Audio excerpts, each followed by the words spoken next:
Mass Effect 3 is our game of the year for 2012, as determined by unanimous decision.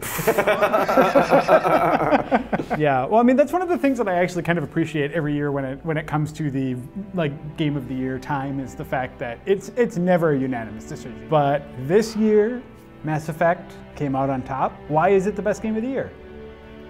Jeff?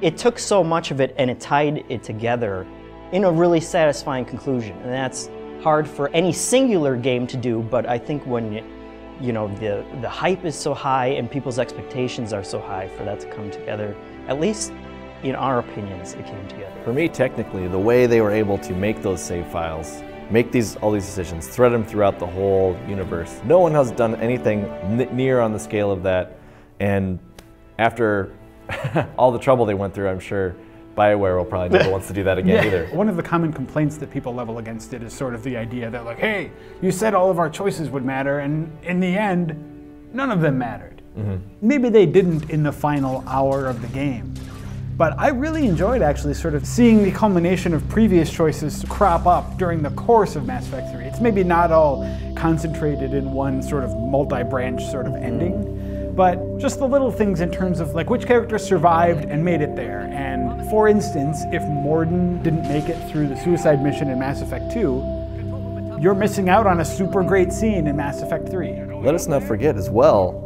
that they've successfully brought multiplayer to Mass Effect 3 for the first time. Oh, yeah. God, yep. Yeah. I still play it to this day. I wasn't expecting anything. I remember everyone was very negative when it came on. Like, it's just a lot of fun. They've really expanded on it too, so it's been totally free. And the way that their model is actually really good, because if you want to earn the upgrades yourself, to purchase like extra items or get, a new class, you can do that by playing, but for those who want to take the shortcut and pay, they can, but I never have paid anything for it. Oh, I cannot say that. Did you guys think going into this, when it was first announced they would be doing multiplayer, did you ever think that it would be this good? Everyone derided the choice for BioWare to put that in, and it turned out so great, and then they have just kept on adding to it and growing it over the course of the year. So that brings us around, I think, to what is probably the most divisive issue with this game, which is the end.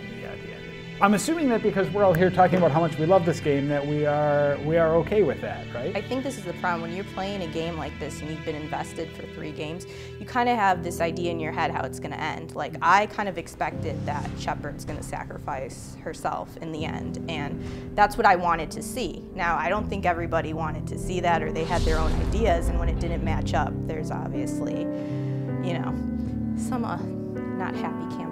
Yeah. There was also the issue, one of the things that I think really upset people was when they would go on YouTube and they would watch all 3 endings at the same time, and you could see how similar they are. I can totally understand that. I saw it too after I played it and was also disillusioned, but the game is not created to be played, to see all 3 endings at the same time. It was created to give you the feeling that you're making the choice for yourself and that's having a big impact. And that's what I felt when I actually played through it. Yeah, but we live in an internet age. Yeah.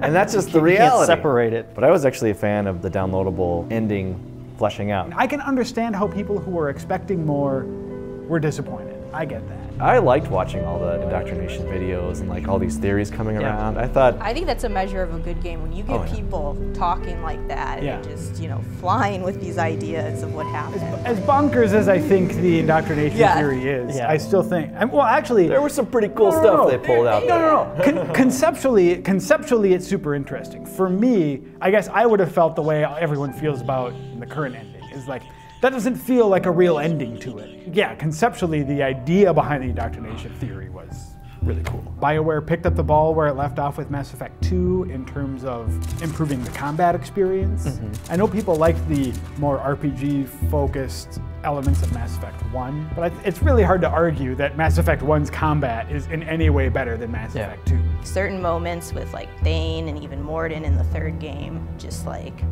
everything was just executed so well. Even with the romances and stuff with Mass Effect, like you could talk to people and they're so passionate about, you know, oh, I feel this way about this character, or oh, I can't stand this character. Like Rex was one of the characters that I loved so much in the first one that when we started getting to the genophage and, you know, they kind of set it up like, hey, if you're gonna help the Krogans out, like all these other species aren't gonna save you or whatever. And when I was playing that, I was like, you know what, screw you guys. I will totally screw the rest of the galaxy. I am with Rex the entire way. Like, I don't care what happens. I'm helping these guys out. And then so many people just didn't even have Rex at all, because he can die in the first game. That's awful. This is totally a minor thing, but one of my favorite aspects of the whole Mass Effect series is how they set up the Council to just be this ineffectual bureaucratic roadblock. Yeah. There isn't a single player of Mass Effect 1, 2, or 3 that doesn't just want to take the Council and be like, listen to me!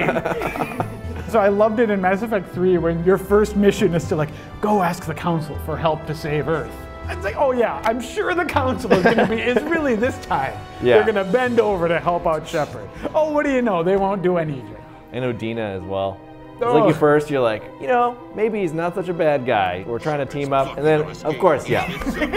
I didn't realize how invested I was because I had played Paragon the entire way too, and I didn't think anything about it, and then he, you know, like he brought out the gun and it felt like Ashley was in danger. I pulled that trigger so fast without thinking about it, and then I thought like, oh wait, what did I just do? That was another really cool moment where I surprised myself playing that. In addition to all of the other sorts of story arcs that they try and wrap up, there is also these sort of individual romantic arcs that they try and carry through for a lot of people, actually. It's sort of making up for what Mass Effect 2 did. I was totally pissed about that because I dated Liara like I think everyone did in the first Mass Effect. Yeah, like everyone. And then you get to the second one and she just gives you the cold shoulder. Yeah. I started dating Tali in the second one, and then in the third one, they really run you through the ringer if you made that choice and make you choose between the two of them. Who'd you pick? Yeah. I stuck with Tali. I was like exactly the same, except I was like, oh, Liara's back in action. Sorry, Ty. She is so clingy and crazy, especially if you even Well, talk she's to got those someone mental else. links, man. No. It's a powerful sexual experience. It's in mind and body. Not everyone can be as, you know, as awesome as Kaidan, right? Right. Well, no, for Tali, I was like, hey, I'm gonna get to see some face. I thought I could see some face, and then 3, I was like, I didn't get to see any face last time, so you're out. Oh, so that's what it was about. Yeah. What is face? Is that All about face. Like, is that like halfway to first base? I think so. Yeah. I think that's normally a very early part of the relationship. Yeah, that's just like getting up to bat, I think. Yeah. You can't. What if you take that off and it's not pretty? Well, if you take it off, it's a photoshopped picture from stock photography online. That was totally That is the worst. disappointing. You can't just make a face and Just design in the an game. alien face. They've been going back and forth with that if they were ever going to show her face, and like a lot of people said, don't ever do it. Either don't ever do it or don't do this stupid thing you've done. I was mad because I did my Kaidan and Garrus romance, and I really wanted them to fight over me, and it never happened. I dumped Garrus, and he was basically like, all right, whatever. Obviously, I was very superficial. I went for the looks and not the personality. So Garrus. No. Kaidan with them abs. I'm just saying, it doesn't seem like a dream date to have some crybaby who's just complaining about migraines all the time. I'll give it to BioWare. They knew that, obviously, the females were going to go for Kaidan, right? Because they made it very much like a chick flick with him. Like, he said all the right lines to you. He would, like everything. We're all like, oh, that Kaidan, he said this. He's like cracked porcelain. So beautiful, yet so damaged. With a male shepherd, like, I got to be real good buds with Kaidan again. Like, he finally trusted me, and I was like, oh yeah, let's go have a beer in the Citadel, hang out. And then he starts trying to hit on me. I was like, whoa, dude, come on. Come on. Wait, Kaidan did, really? Yeah. Are you flirting with me, Commander? Maybe you should just know that I'm not seeing anyone and that I still care. But I like too what they had was like all the drunk scenes that they would have with certain characters. I would drink my ass off too, you know what I'm saying? And like when Tali with the induction board. How are you getting drunk? Very carefully. Torian brandy, triple filtered, then introduced into the suit through an emergency induction port. That's a straw, Tali. emergency induction port. I always went and talked to all of my crew members as much, because I just never knew what was going to happen, and basically you didn't want to miss any of those moments at all. Well, I heard there's an Ashley drunk scene too, but because, you know, obviously I went with McCaden, so I didn't see anything with that. Like the map said that she was in the room or whatever, and I went in and was like, there's no one here. And then I looked and I thought like something dramatic had happened, and I like ran up and talked to her and was like, no, she's just drunk.